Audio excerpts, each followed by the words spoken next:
এই প্রথম বাংলাদেশের ইতিহাসে একটি প্রশ্নবিদ্ধ ক্রিকেট বোর্ড তৈরি হয়েছে, যেটি ইতিমধ্যে আপনারা সকলেই জানেন।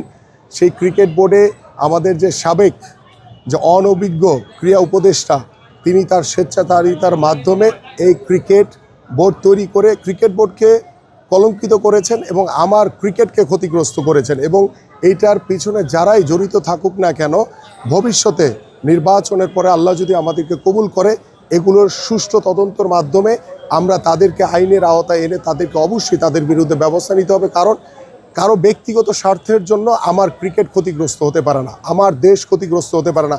আজকে ক্রিকেট কূটনীতির অভাবের কারণে আজকে আমাদের বাংলাদেশ, যেখানে আমরা নিরাপত্তা চেয়েছিলাম, সেটা আমার অধিকার, আমার দেশ আগে, সেটা আমার অধিকার, সেখানে আমরা নিরাপত্তা জটিলতার কারণে আজকে বাংলাদেশ ক্রিকেট দল বিশ্বকাপ খেলতে যাচ্ছে না।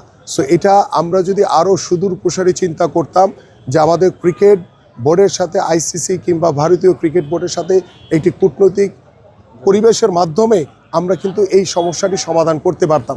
সেখানেও অনেক অনভিজ্ঞতার পরিচয় দিয়েছে আমাদের বর্তমান বাংলাদেশ ক্রিকেট বোর্ড।